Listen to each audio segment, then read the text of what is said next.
আমি রেবতী ভবন উপাধ্যায় দিগদর্শন অসম YouTube channel থেকে বাড়ি বাড়ি ঘুরে বিশিষ্ট লোকদের কিছু মনের কথা জেনে নিতে চাই, প্রতিবার সন্ধানে থাকি। তাই আমাদের প্রবীরচন্দ্র ঘোষদা আমার পাশেই আছেন। এখন পরমদয়াল শ্রী ঠাকুর সম্পর্কে কিছু আমরা কথা বলবো। আপনি তো শিলচরের লোক, শিলচর থাকাকালীন তখন আপনি তো অনেক বয়স হয়েছে, এখনও মানুষ শ্রী শ্রী ঠাকুর অনুকূল চন্দ্রের দীক্ষার ব্যাপারে প্রশ্ন করলে আমার দীক্ষা নেওয়া আছে, আমার কুলু গুরু আছে, অমুক গুরু আছে, তমুক গুরু আছে বলে থাকে। আপনি তো অনেক বছর ধরে, এখন 80 বছর পেরিয়েছেন সম্ভবত। তখনকার আপনি শ্রী শ্রী ঠাকুর অনুকূল চন্দ্রের দীক্ষাটা কীভাবে পেলেন আর কেন দীক্ষা নিলেন? ঠাকুরের কী সমস্যায় জড়িত হয়ে, কী অভাবগ্রস্ত হয়ে আপনি শ্রী শ্রী ঠাকুরের দীক্ষাটা নিলে একটু বলে দিলে ভালো হতো আর কি। জয়গুরু। জয়গুরু। আমি প্রথমে শিলচরের জন্ম 1946 সনে আমার জন্ম হয়। বেশ ওইভাবে থাকতে থাকতে ক্লাস 8-এ যখন পড়ি তখন পরম প্রেমী শ্রী ঠাকুরের চরণাশ্রিত হলাম। সেখানে ঋত্বিক দাদা আমার ছিলেন, বিনয় বিশ্বাস দা। বিনয় বিশ্বাস দা প্রয়াত হয়ে গেছেন। কেন দীক্ষা নিলে, কিভাবে দীক্ষা? তখন একটা সংকটকালীন অবস্থা। তার মানে আমার সাথে দুইজন আমার বন্ধু ছিল। একজনের নাম ছিল মোহনলাল কাহার, আর একজনের নাম ছিল নারায়ণ তন্তুভাই। ওরাও স্কুলে যেত। ওই আমি 8-এ পড়ি যখন, ওই মোহন দা তখন ক্লাস 10-এ। মোহনদাই সর্বপ্রথম ঠাকুরের মানে দীক্ষা নিয়েছিলেন। মোহনদার বাড়িতে আমি প্রায় যাই, রবিবার দিন হলেই আমরা যাই। সেখানে গিয়ে দেখি যে ওই বাবলা গাছে হেলান দিয়ে শ্রী ঠাকুর খালি শরীরে একটা ধুতি পরে, মূর্তি যেটা ঠাকুরের, না এমনি এমনি সাদা সিধা, মানে দাঁড়ানো দণ্ডায়মান অবস্থায় তিনি হেলান দিয়ে থাকতেন। তো ঠাকুর লেখা আছে শ্রী শ্রী ঠাকুর। আমি প্রথমে ঠাকুর বলতে বুঝতাম কি ওই যে ব্রাহ্মণকে ঠাকুর বলতাম, এখনো তো ব্রাহ্মণকে ঠাকুর বলে। হ্যাঁ, তখন ওই ফটোটা দেখার পরে উনার বাবা ছিল, ওই মোহনলাল কাহারের বাবা ছিল কুলগুরু দীক্ষিত। তো সেও খুব ভালো ব্যবহার করতো, আমি জেঠামশাই ডাকতাম। তারপরে ওই ফটোটা আমাকে আকর্ষিত করলো। আমাকেও একদিন বলে নাই, পরে বেশ মাসেকখানি গেল, কিছু দিন যাওয়ার পরে ওই নারায়ণ দার ছেলেটা ছিল, ওকে নিয়ে রবিবার দিন চলে গেল দীক্ষা দেওয়ার জন্য। ওর সাথে ওই যাজন করলো ওই মোহনদা। আর আমার সাথে কেন করলো না, কারণ আমি বিরাট কন্ট্রোলে ছিলাম বাবার। আমি ইষ্টবৃত্তি কেমনে করবো ওইটা চিন্তা ছিল ওর। বাবার ভয় ছিল, বাবার জন্য ভয় করেন। বাবা ছিল কংগ্রেসের কমরেড, ইনার সিপিএম এর কমরেড। হ্যাঁ, ওর ভয়ে আমি ভীতু হয়ে থাকতাম। এখানে ধর্ম টর্ম বাবা মানতো না, অনেক কিছু মানতো না। মা কিন্তু খুব ধার্মিক। বাবার নাম বলুন। শ্রী স্বর্গীয় বিশু ঘোষ। হ্যাঁ, তারপরে আমি ওর বাড়িতে গেলাম। ওর ছোট বোন আমাকে বললো, কি রে তুই দীক্ষা দিতে গেলি না? আমি বলি, দীক্ষা কিসের দীক্ষা? দীক্ষা কি? বলে এরকম এরকম গুরু ধরতে হয়। তবে ওই যে নারায়ণ নিয়ে গেল দাদা, কোথায় না আর্যবর্তী, ওই যে কি দাদা আছে আর্যবর্তী। আর্যবর্তী এখন কোন দাদার কাছে যাব আমি?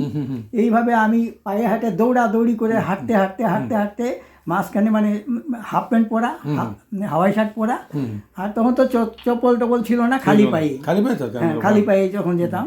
তারপরে দৌড়াদৌড়ি করার পরে একটা গিরীন্দ্রচন্দ্র পালদা, ওর দোকান ছিল শ্রীভবন। সেখানে ওই বই পুস্তক নানান ধরনের বেচা কেনা করতো।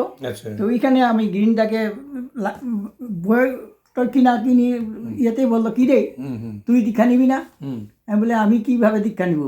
শুনলাম যে মোহনদা এরকম এরকম নারায়ণকে নিয়ে আসলো, বলে ওঠ রিক্সাতে আয়। পরে রিক্সা একটাকে ডাক দিল, আমি ওর সঙ্গে উঠলাম। ওইখানে আমার শ্রদ্ধেয় ঋত্বিক দাদার বাড়িতে গিয়ে উপস্থিত হলাম। গিয়ে দেখি যে একেবারে অ্যারেঞ্জমেন্ট সম্পূর্ণ হয়ে আছে, প্রায় এখন দীক্ষা শুরু হবে। এই টাইমে করা আছে। এই টাইমে আমি যেখানে গেলাম, গিরিন্দা গিয়ে বললো যে এই ছেলেটাকেও কী করে। তখন মোহনদার আমার দিকে তাকায়, মানে ও একটু রাগান্বিত হয়ে যে তুই কেমনে দীক্ষা নিলে, তুই এগুলো বড় কষ্টের ব্যাপার, বহুত কিছু করতে হবে, তোর বাড়িতে তো এগুলো করতে পারবি না।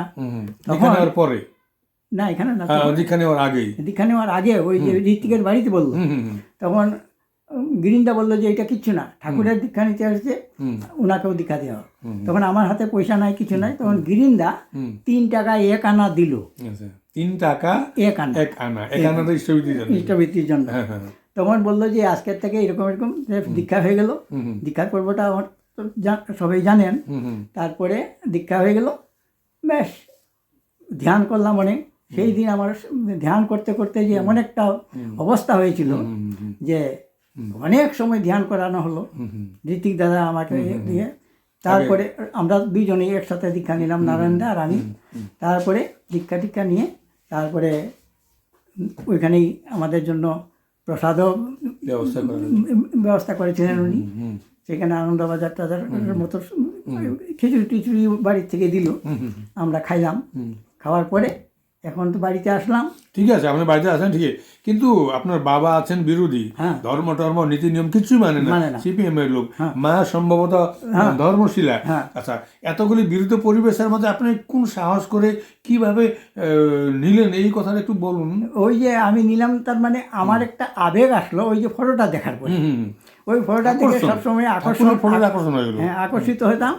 আর ওরা যে ওই যে দীক্ষা নিতে নারায়ণ যখন আমার বন্ধু গেল, তাহলে দীক্ষা কি জিনিসটা আমিও যাই, ওইটার ভিতরে একটা যে দীক্ষা কি, আমরা একটা আগের দিনে দীক্ষা নিতে গেলে দেখতাম যে ওই যে কুলগুরু আসতো, তাহলে ওইগুলা বিশেষ করে অযোধ্যা টযোধ্যা এই দূরের থেকে আসা মানে দীক্ষা দিয়ে যেত। কিন্তু আমার বাবাও দীক্ষা গ্রহণ করে নাই, মাকেও নিতে দেয় নাই। ইতিমধ্যে আপনি ঠাকুরের কথা জানেন বা দীক্ষা যে নিতে লাগে সেই কথা জানেন আপনি?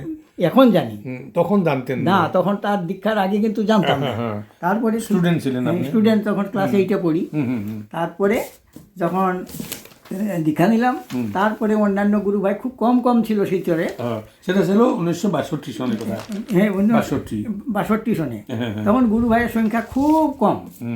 মানলাম। এখন ঘরে গিয়ে কি অবস্থা হলো? আপনি দীক্ষা নেওয়ার পর আপনার বাবা তো টের পেলেন, মা কেমন লাগলো, মায়ের মা কি বলুন, এগুলি বলুন। তার মানে আমি দীক্ষা নেওয়ার পরে গিরিন্দা আমাকে ছোট্ট একটা বাক্সর মতো দিল, যে এখানে এই যে চক্র ফটোটা রাখবে, 3টা 3:30টার সময় খুব উঠবে এবং পরিষ্কার হয়ে হাত মুখ ধুয়ে আর তুমি ধ্যান করবে। ধ্যান করতে গেলে একটা ধূপকাঠি এবং ধূপশলা এবং মোমবাতি একটু জ্বালাতে হবে। তখনকার দিনে মহীশূর আনন্দ ধূপ ফ্যাক্টরি 90 মিনিট জ্বলতো, মনে আছে না? তো ওই 90 মিনিট জ্বলতো, ওই ধূপকাঠি 90 মিনিট জ্বলতো 1.5 ঘন্টা। তারপরে ওই গিরিন্দা আমাকে বললো যে এই ধূপকাঠি নিয়ে যাবি। ওইগুলা সংগ্রহ করে গিরিন্দাই আমাকে দিত, আমার নিজস্ব পয়সা ছিল না।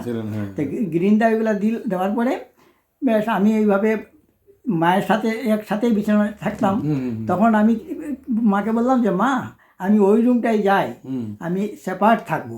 তখন মা বললো যে লেখাপড়ার করে আর বড় হয়েছে, জ্ঞান হয়ে যায়, আচ্ছা ঠিক আছে। তখন ওই বয়স কত ছিল আপনার? ওই যে ধরেন 8-এ পড়ি, তখন ধরেন 13-14 আর কি। হ্যাঁ, 14 বছরের মতো হবে। তারপরে 64-এ তো আমি মেট্রিকেই পাস করলাম। তারপরে আপনার ওই আলাদা বিছানা করে থাকি। 3টা 3:30টার সময় বাবাও ওদিকে দেরি করে আসে, খাওয়া দাওয়া, রাজনীতিক নেতা শুয়ে থাকে। জিজ্ঞাসা করলে খালি বড় খোকা আছে নাকি, আমাকে বড় খোকা বলতো। একটু খোঁজ খবর নেন, ডেইলি নিত যে কোথায় আছে। তখন বললো যে বলে ওইটা আবার কি তোমার সঙ্গে থাকতো ওইখানে বিছানায়, বলে ও বলে খুব সকালবেলা উঠবে, ও পড়ালেখা, বলে বিরাট ভালো কথা, পড়ালেখা করলে তো ভালো। আমি তো ঠাকুরের প্রসঙ্গ আসে না, তখন জানেই না। তারপরে ওই যে মোমবাতি জ্বালাই, ওইটা মনে করে আলো। আগের দিনে তো ওই কারেন্ট ছিল না, তখন মোমবাতি জ্বালাই। হ্যাঁ, তখন সাউন্ড নাই, তার মানে রাত্রেবেলা পড়তে গেলে ও তো রাত্রে সাউন্ড করে পড়া নাই। বাবা ওইটা অনুভব করলো। পরে হঠাৎ করে ধূপকাঠির যখন সেন্ট যায়, তখন বলে ওইটা আবার কি। বলে ওই জ্বালানো হয়েছে আর কি, সেন্ট টেন্ট করলে একটু আরাম পাই। মা আর কি গোপন রাখে। মা কিন্তু জানলো। মাকে বললাম যে আমি এইভাবে দীক্ষা গ্রহণ, বলে তাহলে তো ভীষণ অসুবিধা হয়ে যাবে বাড়িতে, তুই না জানে শুনে দীক্ষা গ্রহণ করে নিয়ে আসলি, তাইলে এটা তো ভীষণ অবস্থা। তারপর তোর বাবাকে আমি কি বলবো, বলি আর তুমি চাপা দিয়ে দিয়ে রাখো, আমি ঠাকুরকে ধরেছি, এইভাবে আমি ঠাকুরকে দিয়ে যাই, কিভাবে কি করতে লাগে আমি ওদের কথা মতো চলি। তারপরে অন্যান্য গুরু ভাইরা মাঝে সময় বলে যে চলেন দাদা আজকে ওখানে অধিবেশন করতে হবে। আগের দিনে সিটিং বলতো না, অধিবেশন বলতো। তাহলে অধিবেশনের পরে সিটিং হতো না, সিটিং এর নামটা মানে সিটিং এর নামটা পরে, কিন্তু আগে অধিবেশনই বলতো। তারপরে ওই এই কংগ্রেসের যে একজন এমএলএ ছিল তারাপদ দাস, তার বাড়িতে যেদিন অধিবেশন হয় সেই দিন আমরা সমস্ত গেলাম, অনেক গুরু ভাই গেল। ওইটা বরাক নদীর পারে, ওই পারে বাড়ি স্টিমার দিয়ে আমরা পার হয়ে গেলাম ওই পারে। তারপরে এই ত্রিবর্ণ রঙ্কিত ফটো দিয়ে, হ্যাঁ না এখন না, ওখানে দলং হয়ে গেছে, এখন বড় রকমের ব্রিজ হয়ে গেছে, সদরঘাট বলা হয়। ওই পারে ওনার বিল্ডিং টিল্ডিং ছিল, উনি ছিলেন এমএলএ। ওনার বাড়িতে যখন প্রথম আমার জীবনে অধিবেশনটা ওইখানে হয়। রাত্র যখন হয়ে গেল তখন কি করি, তখন উনি আবার বললেন যে এখানেই থেকে যাও, কারণ অত রাত্রে আমি বাড়ি যাব কেমনে। তখন বললো যে এখানে, তখন গাড়ি ঘোড়ার প্রবলেম ছিল। তারপরে বললো যে এখানেই থাক, মশারি টশারি টাঙায়, গরমের দিন উনি সমস্ত ব্যবস্থা করে দিয়ে আমরা 2-3 জন থাকলাম। পরের দিন সকালবেলা মুড়ি ভাজা খেয়ে ওইখান থেকে বিদায় হইলাম। তারপরে এইভাবে চলছে। তারপরে 1964 সনে আমি মেট্রিক পাস করলাম। করার পরে আপনার এই ঠাকুর প্রসঙ্গ নিয়ে না কথাটা আমি জিজ্ঞেস করছেন, বাবা আপনার বাবা কঠোর মানুষ, বিরোধী মানুষ, একজন কমিউনিস্ট পার্টির মানুষ, কি বললেন বাবা যখন, কখন টের পেলেন আপনি? বাবা টের পেল মার কাছ থেকে। যখন মাকে প্রশ্ন করলো যে এখানে 3টা 3:30টার সময় উঠে আবার কোনো শব্দও শুনি না, আবার ধূপকাঠি জ্বলে, এটা কি? তখন যে বলল, মা বলল ও নাকি একটা ঠাকুরের দীক্ষা নিছে। তখন তো বাবা ভীষণ রাগ, কোন ঠাকুরের দীক্ষা নিল, কেন নিল? তারপরে তো আমি মানে পরের দিন সকালবেলা ওই উঠলাম, মানে উঠা তো 3টার সময় হয়ে গেল, কিন্তু সকালবেলা যখন গেলাম তখন ভয়ে গেলাম। তা আমি জানি না, মায়ের সঙ্গে তো ডিসকাস হয়েছে আগেই। পরের দিন আমাকে জিজ্ঞাসা করে যে কি রে তুই বলে কোন ঠাকুরের দীক্ষা গ্রহণ করছিস? তখন আমি বললাম যে হ্যাঁ আমি শ্রী শ্রী ঠাকুর অনুকূল চন্দ্রের দীক্ষা গ্রহণ করছি। তখন নাম তো আমি শুনেছি, উনি বললেন তখন আমি ওই দিন আবার বিশেষ করে জানতাম বিশিষ্ট লোক, উনি ভালো লোক। তারপরে উনি গিয়ে কি করলো, আমি যখন বললাম যে এরকম অনেক লোক আছে, ওই যে এমএলএ তারাপদ দাস যে এমএলএ, যে ও তো কমিউনিস্টের লোক, সে তো এত বড় একটা এমএলএ, তাও যদি দীক্ষা গ্রহণ করেছে, দীক্ষিত, কাজে আমিও দীক্ষা তেমন নিয়ে নিলাম। বেশ বিশিষ্ট লোকের সঙ্গে আমি উঠা বসা করি। বলে লেখাপড়াটা ঠিক থাকবে তো? মাকে বললো যে দেখ এমনি নিয়ারেস্ট সময় বেশি নাই, মেট্রিক দিবে ছেলেটা, এর মধ্যে এরকম ঠাকুর টুকুর ধরলো, এখন তো এইটা নিয়ে ব্যস্ত যদি থাকে তাহলে লেখাপড়া তো গুল্লাই যাবে। তখন আমি আবার ওইটার মধ্যে থিঙ্কিং হইল, আমার ভিতরে একটা ঢুকলো। আর আমি একটা রেকর্ড ছিল আমার, যে এলপিতেও আমি ফার্স্ট বই ছিলাম, তখন এমই ছিল না, ডাইরেক্ট হাই। এলপি থেকে 4-এ গিয়ে আমরা ভর্তি হইতাম। তারপর সেখান থেকে যখন একদম মেট্রিক পর্যন্ত ওইখানে নার্সিং হাই স্কুল শিলচরে, বহুত আগের পুরনো 1922 সনের ইস্টাবলিশড ওই স্কুলটা, ওটাতে আমি অ্যাডমিশন হয়েছিলাম। তারপরে আমি খুব জোরদার এদিকে অধিবেশনও করি। বাবা আপনাকে কোনো ধরনের পিড়াপিড়ি করলেন না, অত্যাচার করলেন না, কিছু করলেন না? বলে লেখাপড়া ঠিক থাকবে তো, নাম শুনেছি। বাবা কিন্তু ওইদিকে দিয়ে যত স্ট্রিক্ট ছিল, কিন্তু কোনোদিন মারপিট করতো না। খুব ভালো। আচ্ছা যা হোক, আপনার দীক্ষা 62-তে, আপনি 64-তে ঠাকুর বাড়ি গেলেন, দেওঘর গেলেন। এখন সেদিন প্রথম ঠাকুর বাড়ি যাওয়ার দিনের বিষয় বলুন। ঠাকুরকে দেখেছেন আপনি, কেমন লাগলো ভেবে বলুন? প্রথমে 1964-এ যখন আমি যাই, তখন বেশ কিছুটা শিলচরের প্রায় 27-28 জন লোক, ওরা কেউ মাস্টার, টিচার, ব্যবসায়িক, এই মিলে, মানে তখন আমরা ডাইরেক্ট ট্রেনে গেলাম। তো ট্রেনে গেলে তো বহুত কষ্ট করে যেতে হয়তো, তাই বারোয়ানি জংশন দিয়ে যেতে হয়। আসাম মেলে। কত পয়সা লাগতো তখন ভাড়াটা? তখন 9 টাকা, এখান থেকে শিলচর থেকে বারণী জংশন পর্যন্ত। শিলচর থেকে বারণী জংশন পর্যন্ত 9 টাকা? 9 টাকা মাত্র? মাত্র। আর ওই বারণী জংশন থেকে 2 টাকা কত পয়সা টিকিট ওই বছর ঋত্বিক দাদারা কাটলো, আমি জসিডি পর্যন্ত। ওইটা কিন্তু আসাম মেল কিন্তু ওই পর্যন্তই বারণী যাইতো। তারপরে ওই বারণীর থেকে পরে ওই মিথিলা এক্সপ্রেসে উঠলাম, আমার নামটা মনে আছে, মিথিলা এক্সপ্রেসে উঠে জসিডি গিয়ে পৌঁছলাম। 2 টাকা কত পয়সা দিয়ে জসিডি স্টেশনে গেলাম। হ্যাঁ, তারপরে জসিডির থেকে ওইখানে আলাদা বাস চলতো দেওঘরে, তখন ওই বাসে উঠে দেওঘরে গেলাম। তো দেওঘরে যাওয়ার পরে তখন বর্তমানে যে সকালবেলা না রাত্রের বেলা পৌঁছলেন? ঠাকুর দর্শন কখন হলো কি? না, ওই খুব ঘুরে গিয়ে পৌঁছলাম, ঘুরে পৌঁছলাম। পৌঁছার পরে তারপরে ঘুরে ওখানে প্রার্থনা চলছে, যখন ওই প্রার্থনা থেকে বাইরের থেকেই মানে প্রার্থনা করলাম, করার পরে বেশ আমরা সবাই চলে গেলাম যার যে এখানে। তখন একটা উৎসব ছিল ঠাকুরের, এই নববর্ষ উৎসব। হ্যাঁ, তখন ওই জায়গায় জায়গায় দেখি যে প্যান্ডেল আছে, তাহলে সেখানে আসাম প্যান্ডেল, অমুক প্যান্ডেল এরকম করে ছিল আলাদা আলাদা তাবুটা না। তাহলে ওই প্যান্ডেলে গিয়ে ঋত্বিক দাদা যেখানে নিয়ে গেল সেখানেই গেলাম। তাহলে ওইখানে ঋত্বিক দাদা ছিলেন আমাদের সঙ্গে, গাইড করেছিলেন ভূপেন্দ্র দাস এবং ধনীরাম দে, এই উনি গাইড করে আমাদেরকে নিয়ে গেছেন। তারপরে ওখানে গিয়ে আমরা ওখানে থাকলাম। পরে কোথায় থাকলে? প্যান্ডেলে থাকলাম। প্যান্ডেলে থাকার পরে সকালবেলা প্রার্থনার শেষে ওই ইন্দারা বড় বড় কুয়ার মতো থাকতো, ওখানে বালতি ওই যে রিঙের মতো টানা থাকতো 3-4টা, পরে ওই বালতির থেকে জল টল তুলে আমরা স্নান টান করলাম। দারুয়া নদীতে যাওয়া হয়নি তো? হ্যাঁ, দারুয়াতে যাওয়া হয়নি তো স্নান করার জন্য? না, তখন যাইনি, অনেক সুবিধা হয়েছিল। হ্যাঁ ছিল। তারপরে ওইখানে স্নান টান করার পরে যেমন আমরা এখন চলে গেলাম ঠাকুর দর্শনে প্রণাম করার জন্য। তা ঠাকুরকে দর্শন করা তো তখন উনি মানে এই অনেক ছিল, হ্যাঁ, যার জন্য এখানে বসতেন না। উনাকে মানে ওই জায়গাতেই রাখতেন, বোর্ডার সবসময় উনার পিছনে গাইড করতেন। পার্লারে থাকতেন। পার্লারে থাকার পরে আমরা অনেক ভিড়, মানে লাইন করা আছি, নববর্ষ তো সবাই প্রণাম করতে যায়। তো এইভাবে আমরা লাইন করে। ঠাকুর কেমন দেখলেন? কোথায় ছিলেন? কি করছিলেন একটু? ঠাকুরকে ওইখানে যখন আমি ঢুকি, বেশি সময় তো আমাদেরকে রাখা হয় নাই, সঙ্গে সঙ্গে দর্শনের সঙ্গে সঙ্গে আমাদেরকে বের করে দেওয়া হয়। তখন শুধু দেখলাম যে ঠাকুর এই যে বালিশ যেটা কুল বালিশটার মধ্যে এরকম আছে এবং বর্দা পাশেই বসে আছেন, একদম সাথেই, কিন্তু বিছানার উপরে না, বাইরে এখানে বসে আছেন। আর ঠাকুর লম্বা হয়ে পাও লম্বা করে আর শুয়ে আছেন। তখন বয়স অনেক মানে তখন বেশি কথা বলতেন না, কথা বলার মানে কারোর সাথে তিনি কথা বলেন নাই, কথা বলতেন মানে তার প্রয়োজনীয় সাপেক্ষে বলতেন।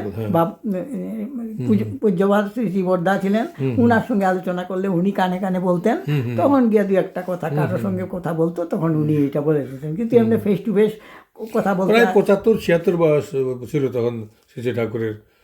না, 69-এ তো উনার 81 হইলো, 69-এ ওনার 64-এ গেলাম, 5 বছর আগে। হ্যাঁ, 5 বছর আগে, 81-এর 5 বছর আগে। আর 69-এ তো উনি চলে গেলেন। তাহলে ওই একদম বৃদ্ধাবস্থা, মানে অন্তিম সময়টা। ঠাকুরকে ওইভাবেই শুধু দেখা একবারই হয়েছিল আমার। প্রণাম করলাম। না, আমি তখন প্রশ্ন যে করবো ওইগুলা তো আমার তখন জ্ঞানে ছিলই নাই। যেমন তো শুধু দর্শনটা এই ছিল, এখান থেকে টার্গেট বাড়ির থেকে ছিল যে ঠাকুরকে পাবো, আর ওইটাই উনি দর্শন ভালো মতো দিলেন, সুন্দরভাবে দর্শন হয়েছে। দূর থেকে দয়াল শ্রী ঠাকুরের দর্শন করে আসেন আপনি।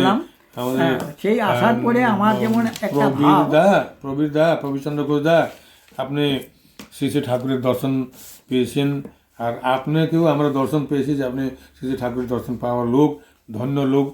যেটা নরতনু ঠাকুরের নরদেহ, যেটা নরদেহধারী, সেই দেহটা দর্শন করলেন। আমরা তো অনেক বছর পরে দীক্ষা নিয়েছি, দেখি না আমরা চিত্রপটে দেখি, ফটোতে দেখি ঠাকুর এরকম ছিলেন, এরকম ছিল, বিভিন্ন বয়সের।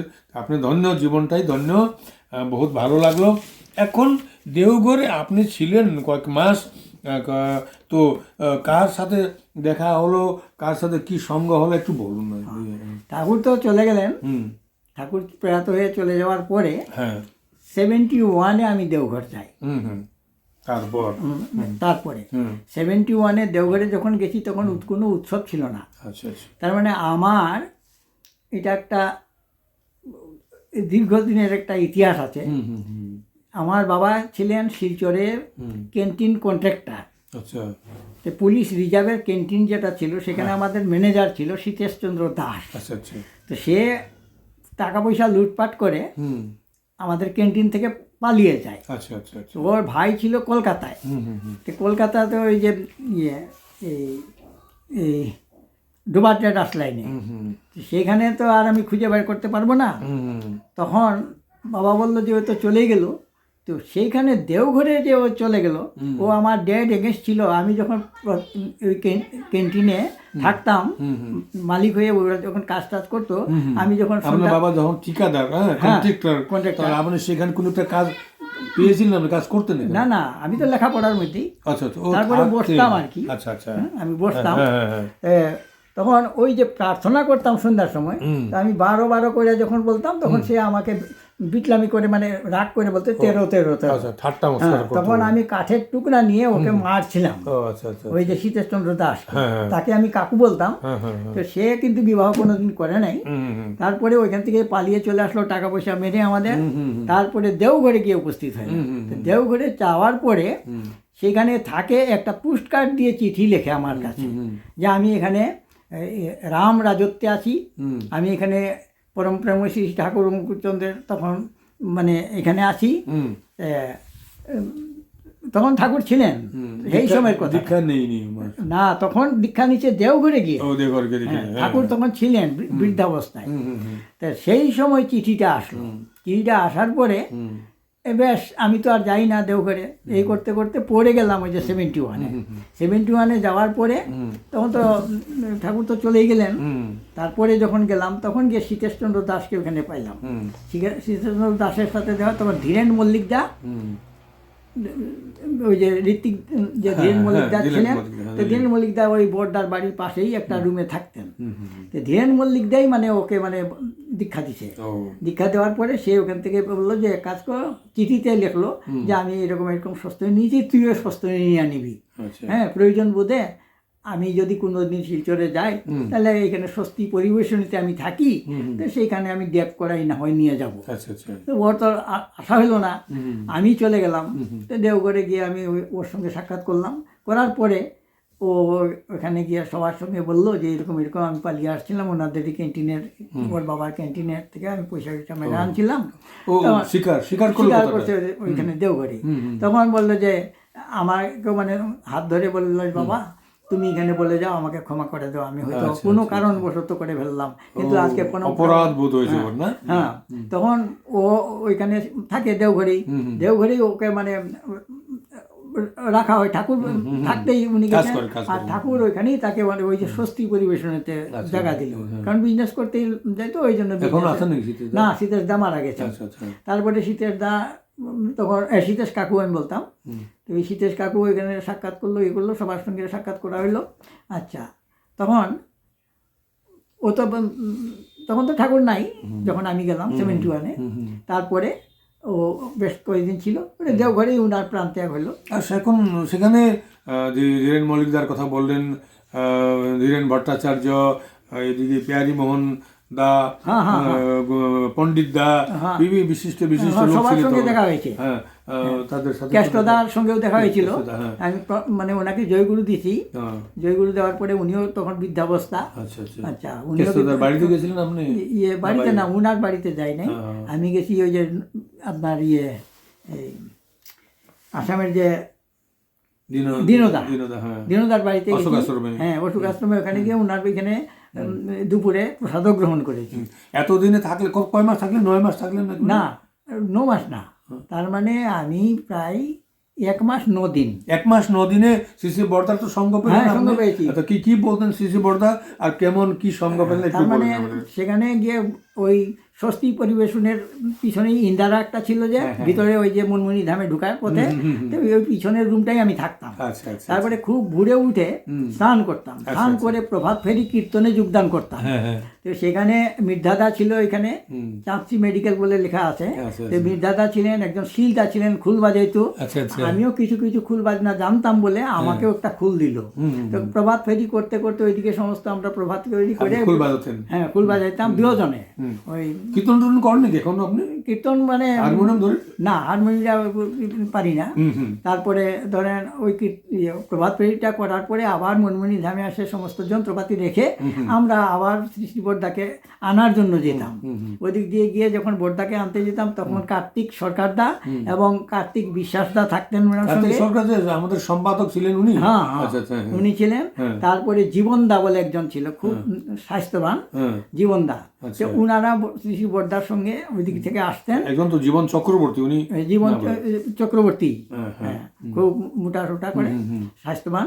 তারপরে ওই দিক থেকে যখন আসতো, অনেক সময় হয়তো বৃষ্টির ফুটা পড়তো, তখন ছাতিটিও টাঙাইতে গেলে বর্দা না করতো, কারণ আমাদের মাথায় বৃষ্টি পড়তেছে। তখন বর্দা বলতো যে না না, লাগবে না। আমাদের সঙ্গে পায়ে হেঁটে, গাড়ি যদিও ছিল, গাড়িতে উনি উঠতেন না, কারণ আমাদের সঙ্গে পায়ে হেঁটে আসে। তারপরে এখানে আশ্রমের ভিতরে রাস্তা দিয়ে আসতে, ওই যে ফিলান্থ্রপি অফিসের দিকে রাস্তাটা, ওইটা দিক দিয়ে ওই দিক দিয়ে ওই বর্দার প্রসঙ্গে শ্রী বর্দা, পৃথিদেব শ্রী বর্দার সাথে অনেকদিন ছিলেন, সঙ্গে ছিলেন।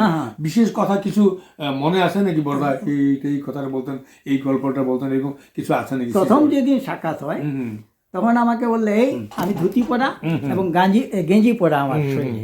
তখন আমার দিকে দেখে লক্ষ্য করে বলে, এই তুই কোথা থেকে এসেছিস? আজকে আমি আসাম থেকে এসেছি। ও, কোথায় উঠেছিস? বললাম যে ওই স্বস্তি মুনমুনি ধামের কাছে একটা রুমে থাকি। বলে বেশ ভালো কথা, আচ্ছা, এইটুকুই বললো, এর বেশি আর উনি বললেন না। তারপরে চলে আসলেন। এই যখন প্রার্থনা করতাম সেখানে একসাথে বসে, ওই যে বর্দার বসতেন তার কাছাকাছি আমরা সবাই বসতাম, হ্যাঁ, নাট মণ্ডপে। সেখানে ওই যে ফুল টুল নিয়ে, তারপরে আপনার গান কীর্তন করা, তারপরে আপনার ওই যে নিখিল ঘটকদা, হ্যাঁ, তনুদা স্বরাজ বাজিয়ে গান করতো, তারপরে কীর্তন করতো। তখন বর্দার নির্দেশে ওই ভূত বিন্নতির পরেই তো সত্যানুসরণ পাঠ হতো, তারপরে এই গুরু গ্রন্থ সাহেবজি যেটা পাঠ করা হইতো, তারপরে এইগুলা পড়ার পরে কীর্তনের জন্য উনি ফট করে বলতেন, এই গান, একটা গান কর। বেশি গান করা হতো না, 2টা কীর্তন, তুমুল কীর্তন করা হইতো। তো সেই নির্দেশ করতো। আর ওই শিলদা একজন ছিলেন, উনি মানে খুল বাজাইতো। এইভাবে আমরা হাততালি দিয়ে ওখানে কীর্তন টীর্তন করে তারপরে উনি নিরালা নিবেশে যখন ঢুকে যেতেন, তারপরে আমরা ওখান থেকে বেরিয়ে প্রণাম করে চলে আসতাম। মুনমুনি ধামেও যেতাম, শ্রী বর্মা এখানেও প্রণাম করতাম। এরকমভাবে প্রণাম পর্ব শেষ করে আমরা এসে ওই ফিলান্থ্রপি অফিসের কাছে একটা, খুব ভালো কথা, শ্রী বড় সান্নিধ্য পেলেন আপনি। এখন আসে বেটে কুমুদ্দার কথা। আচ্ছা, শিলচরেরই লোক তিনি, খুব ভালোভাবে জানেন তিনি কেমন ছিলেন, কেন বেটে বলা হতো। আর ওনার তো উনি তো একটা লীলা পার্শ্বদের মতো, ঠাকুরের সঙ্গে বহুত কিছু হয়েছে, বহুত কিছু লীলা ঠাকুরের লীলা করেছেন ওর উপরে। একটু বলুন তো দেখি বেটে কুমুদ্দার। বেটে কুমুদ্দা শিলচরের মানুষ, কুমুদচন্দ্র দে ওনার নাম। উনি কাস্ত মানুষ, খুব খাটাকুটো। তাহলে ওনার সঙ্গে যে ঠাকুরের সঙ্গে যে উঠা বসা ছিল ওইটা হয়তো আমাদের চোখে পড়ে নাই। আচ্ছা, আমরা শুনেছি। তারপরে বেটে কুমুদ্দার তখন প্রথম শিলচরে কেন্দ্র তৈরি হয়, যখন কেন্দ্র মাটি ছিল না, আগে তো ভাড়াটের কেন্দ্র ছিল। পরে যে সময় মাটি কিনা হলো গুরুচরণ কলেজের নিয়ারেস্ট, সেইখানে টিকর বস্তি বলে জায়গাটার নাম, টিকর বস্তি। সেইখানে 8 বিঘা মাটি, ওইটা ফ্লাড এফেক্টেড এরিয়া, লো ল্যান্ড, ওইটা 7-8 ফুট পর্যন্ত জল হয়ে যায়। ওই জায়গাটা ইয়ে করার পরে শ্রী বরদাস কাছে নির্দেশ পেলে তিনি বললেন যে ওইখানেই তোরা কেন্দ্র কর। তাহলে সেখানে মাটি পুকুরির মতন পুকুর করে মাটি তুলে তখন প্রণব এই বড়ুয়া, প্রণব বড়ুয়া এবং প্রশান্ত বড়ুয়া বলে 2 জন ছিল। তিনি প্রণব বড়ুয়া ছিলেন এক্সিকিউটিভ ইঞ্জিনিয়ার, আর একজন RS খুসলা ডেপুটি কমিশনার। তো আমরা যখন স্কুল থেকে যাই তখন ওই আমাদেরকে বললো যে তোরা সন্ধ্যার সময় স্কুল ছুটির পরে তোরা এখানে আসে 1-1.5 ঘন্টা কাজ করবি। তো কেউ মাথায় করে ইট নিয়ে দিতাম, কেউ এইটা করে দিতাম, এই যে মানে প্রায় কেন্দ্র স্টার্টের সময়। তারপরে তো ওইখানে মাটি তখনকার দিনে তো ওই যে ইয়ের আমি কোদাল দিয়ে কাটটা মাটি দিয়ে পুকুরি তৈরি করতো, এইভাবে পুকুরি কাটলো, অনেক টাকা গেছে। ওগুলা কিভাবে সংগ্রহ করছে ঋত্বিক দাদারাই জানতেন। আচ্ছা, আমরাও সংগ্রহ করে দিয়েছি। এইভাবে সেখানে কেন্দ্র যখন হইলো নিচে, বেটে কুমুদ্দায় লিড করেছিলেন সমস্ত কেন্দ্রটা, সেই কেন্দ্রটা লিড করেছিলেন। এবং আমার সঙ্গে তখন একজন কলেজ লাইফের সঙ্গে দেখা হইলো, সজলকান্তি দাস, উনি বিএসসি পড়তেন আর আমি আর্টস নিয়ে পড়তেছিলাম। তারপরে ওই সজলকান্তি দাসদা আমার চেয়ে সিনিয়র ছিলেন। তারপরে ও স্বস্তিনী নিয়েছিলেন, তখন আমি দীক্ষিতই, স্বস্তিনী গ্রহণ করি নাই। তারপরে ওই সজলদা প্রায় ও যেখানে সেখানে যাইতো, আমাকে ডাক দিত, আমি ওই সজলদার সঙ্গে যেতাম। তারপরে বাড়ির থেকে কোনো রকমের বিরুদ্ধাচরণ পরে আর কিছু করে নাই বাবা, যখন জানতে পারলো। তারপরে এইভাবে যখন কেন্দ্রতে একবার উৎসব হইল, তখন সেখানে শ্রী শ্রী রাঙ্গাবদিও গেলেন, শ্রী শ্রী বড্ডাও গেলেন, সুন্টিদা মুন্টিদা তখন বলতেন, উনারাও গেলেন। বেশ, তখন জয় রাধে গানটা তখন প্রথম, এর আগে কিন্তু জয় রাধে গানটা 64 সন থেকে জয় রাধে আরম্ভ হয়েছে। এর আগে কিন্তু জয় রাধে ছিল না। তখন খুব লম্বা করে আমরা মানে আবাহনী করতাম, ওই তমসার পার ছেদ্য বর্ণ মহানপুরুষ, হ্যাঁ, হাত তুলে ওখানে যারা পৌরত্ব করতো তারাই করতো। তারপরে আমরা ওইভাবে ওই যে হাত জোর করে, খুব লম্বা ছিল। হ্যাঁ, ওই অসুবিধা ঠাকুর এভাবে করতে, ঠাকুরের হাতে ব্যথা হওয়াতে শর্ট করা হলো। তারপরে ওই রাঙ্গাবতী এটা প্রথমে যখন কেন্দ্রতে বিনতি প্রার্থনার পরে ওই ইয়েটা গানটা করলো, জয় রাধে গানটা নূতন আমাদের কাছে। আমরা তো ওই আগে বইয়ে পাইলাম, পাওয়ার পরে মুখস্থ করে ফেললাম, তখন সুরটা আমরা করায়ত্ত করতে পারতাম না। তখন উনি নিজে হারমোনি ধরে গান করলেন, তারপরে এই গানটা আমরাও গাইলাম বেশ সুন্দরভাবে। অত্যন্ত সুন্দর। সেই দিন একটা দৃশ্য ঘটেছিল দ্বিতীয় দিনে। তার মানে ওইখানে প্রথম যে সময় উৎসব শুরু হয়, আমার ঘুষ টাইটেল থাকাতে ধনীদা বললো যে তুই এক কাজ করিস, তুই তো ঘুষ, তাহলে ঠাকুর ভোগের জন্য দুধ নিয়ে আসবি। একটা আমাকে নতুন কলস দিল 5 কেজি, 5 লিটার আর কি, পিতলের কলস। তা আমি ওই ধুতি পরে খালি পায়ে যাদের বাড়িতে দুধ হয় তাদের কাছ থেকে গিয়ে আমি মানে এই তখন 5 পয়সা, মানে 1 আনার উপরে 1 পয়সা, 5 পয়সা তখন ওই যে 4 পয়সাতে 1 আনা, 1 পয়সা বেশি, ওই 5 পয়সা করে তখন ওই যে ঘটি সিস্টেম, ওটা মাপা টাপার কোনো ছিল না, শের ওইগুলো ছিল, লিটার ছিল না, ঘটি, 1 ঘটি করে দুধ দিত। তাই আমি ওইভাবে ওইটা মানে সংগ্রহ করে মাথায় করে দুধটা নিয়ে আসে দিতাম। দেওয়ার পরে আমি কোনো কিছু জলযোগ করতাম, বেশ এইটাই। তখন শ্রীজি বড়দাও দ্বিতীয় দিনে যখন বসে আছেন, প্রণাম শুরু হইলো, তখন ধনীদা বলল এই ছেলেটা ঠাকুর ভোগের জন্য দুধ সংগ্রহ করে। সঙ্গে সঙ্গে মাঘ মাস ছিল, তখন সঙ্গে সঙ্গে শ্রী বড়দা বলল এদিকে বস। আমি পাশে হাঁটু গাড়ায় এরকম করে বসলাম। তখন ধনীদাকে বললো যে একটা কমলা দে প্রথম। তখন বড়দার সঙ্গে এই প্রথম আমার দেখা এবং কাছে থাকা। আর উনা আদেশে ধনীদা আসে আমাকে একটা কমলা দিলেন, আমি কমলাটা সুন্দরভাবে নিলাম, নিয়ে এসে প্রণাম করে আর চলে আসলাম। সেই দিন সন্ধ্যার বিনতির পর একটা ঘটনা ঘটলো। সেই ঘটনা ঘটলো কি, ধান ক্ষেত কিনারে নাড়া ভর্তি আছে, তো সেইখানে হঠাৎ বিনতি শেষ হইলো, জয়রাধে গানটা শেষ হইলো, বড়দা নামটা করার সঙ্গে সঙ্গেই উঠে পেলেন, উঠলো, উঠে ধুতিটা এইভাবে কাচ্চা নিয়ে এই মাঠের দিকে রওনা, পাথারের দিকে রওনা হইলো। সবাই অবাক, কি ব্যাপার চলতেছে। সেখানে একটা ছোট্ট একটা নালা ছিল কিছু দূরে, সেই নালার মধ্যে ঝিরঝির জল যাইতো। সেইখানে গিয়ে তিনি উপস্থিত, ওনার পিছনে সবাই দৌড়াই গেলাম, কি ব্যাপার, কেন বড়দা এরকম ভাবে এই পাথার দিয়ে গেল। সবাই গিয়ে দেখি 2টা সাপে একটা ব্যাঙকে ধরেছে। একটা ব্যাংকে ধরেছে দুইটা সাপে দুই দিকে আচ্ছা টানা হিচড়া করতেছে। তখন বড়দা গিয়ে ওই দুইটা সাপকে হাতে ধরে দুই দিকে ইয়ে করে ব্যাংকটারে এইভাবে ছেড়ে দিল। সঙ্গে সঙ্গে আসলো, আসার পরে বড়দার হাতটা ধোয়ার জন্য ব্যবস্থা করলো, করার পরে বসলো, কেউ জিজ্ঞাসা কোনো প্রশ্ন করলো না শ্রী বড়দাকে। তখন তিনি কি যে অন্তর্যামী আমরা মনে মনে করলাম যে এইখানে বসে নাম ধ্যান করলো, এইখানে প্রার্থনা করলো, ওইখানে সাপে যে এইভাবে আক্রমণ করে ব্যাংকে দুইটা সাপে কাতর আর্তনাদ শুনে রক্ষা করতে চলে গেল। তখন ওনার প্রতি আমাদের একটা অন্যরকম, তখন ওই যে বড়দাকে আমেরিকার থেকে যে গাড়িটা দান করছে শ্রী শ্রী ঠাকুরকে, তো ওই প্লাইমাউথ আটশন নাকি ওই যে কালো রঙের গাড়িটা, ওই গাড়িটা নিয়ে কিন্তু উনি এইখানে আসছিলেন শিলচরে, ওই গাড়িটা নিয়ে ডাইরেক্ট আসছিলেন। আচ্ছা, তখন হাউজার মেন্দার সঙ্গেও আমার দেখা হয়। তখন হাউজার মেন্দার সঙ্গে কিরকম ছিলেন দেখতে, কিরকম ছিলেন লোকটা?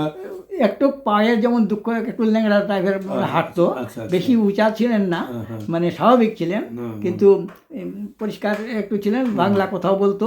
হ্যাঁ, তখন শ্রী শ্রী অসুখদা কিন্তু বিয়ে করে নাই, তখন ওনার সঙ্গে ঘোরাফেরা করছিলেন ইয়ং ম্যান, কিন্তু হাজারম্যানদা কিছু বয়স্ক লোক ছিলেন, বয়স্ক ছিলেন। তো দূর থেকে হাজারম্যানদাকে দেখেছি, আমাদের সঙ্গে তো আর টকিং হয়। খুব ভালো দাদা, খুব ভালো। প্রবীর চন্দ্র ঘোষদা, আপনার সাথে পুরোনো দিনের কথাগুলো আলোচনা করা হলো, দেওঘরের আর বরঝাড়ের। আচ্ছা, আপনি তো ঠাকুর ধরা 62 অনেক বছর হয়েছে নাকি? অনেক বছর হয়েছে।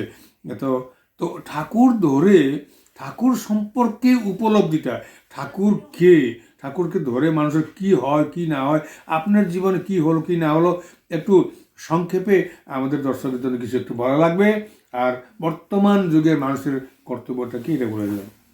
পরম প্রেমশী ঠাকুরকে বলতে গেলে ওনাকে তো আর সম্পূর্ণ জানা যায় না, তবে যে কয়দিন দীক্ষা গ্রহণ করে উপলব্ধি করলাম, বই পুস্তক কিছু পড়লাম, তখন আগ্রহটা বেশ ছিল বই পুস্তক পড়ার জন্য। তখন সুশীলচন্দ্র বসুদা লিখেছিলেন মানুষতীর্থ পরিক্রমা, আর হাজারম্যানদা লিখেছিলেন the ocean in a teacup, এই বইগুলো সংগ্রহ করলাম। সংগ্রহ করে তারপরে ঠাকুরের শ্রী শ্রী ঠাকুরের জীবনীটা পড়তে আরম্ভ করলাম। তারপরে সন্ত সদ্গুরু সৌরভ যে একটা বই, সেটাও পড়লাম। তারপরে তখনকার দিনে সাধন ভজন করতে গেলে তপপ্রকাশ এবং তত্ত্বকণা এইগুলাও আমি পড়লাম, কিভাবে এই বীজ নামটা করতে গেলে কিভাবে ধ্যান করতে হয়, কোন জায়গার থেকে মানে এই যে বীজ নামটা, সেই বীজ নামটা তো সবাই জানো, তবে সবার সম্মুখে বললাম না, কারণ এটা গোপন থাকতে হয়। তবে 4টা ভাগে বিভক্ত করা 4টা নাম, সেইভাবে আজ্ঞাচক্রেতে কিভাবে ধ্যান করতে হয়, তখন এই তপপ্রকাশ থেকে আমি সেটা জানলাম। আর এইভাবে আমি ধ্যান করতাম, করতে করতে আমার যেমন ঠাকুর অতি আমার আপন ছাড়া আমি অন্য কিছু বুঝি না, ইষ্টবৃত্তি আমার করতেই হবে, এটা আমার একটা একেবারে শরীরে মজ্জাগত হয়ে উঠলো। থানকুনি পাতাটা সেই দিন দীক্ষার দিনে আমি গ্রহণ করেছিলাম, সেই দিন থেকে আমি একটা দিনও বাদ দিইনি, আজ পর্যন্ত বাদ দিই নাই। মানে এইভাবে আমি চললাম। তখন শ্রী শ্রী ঠাকুরের জীবনী পড়ে অনেক কিছু দেখলাম। তখন এই যে কুলগুরু সম্বন্ধে অনেক কিছু আয়ত্ত, অনেক কুলগুরু আসতো, তাদের এই সমস্ত দেখতাম, ওদেরকে মানে কাঁসার থালে পাও ধোয়াইয়া ওই জল টল খাইতো, তা কিন্তু আমার বাবাও পছন্দ করতেন না, আমার মাও পছন্দ করতেন না। তাই এইভাবে কীর্তন অনেক কিছু হইতো, সেখানেও যেতাম, হরে কৃষ্ণ কীর্তন শুনতেও যেতাম।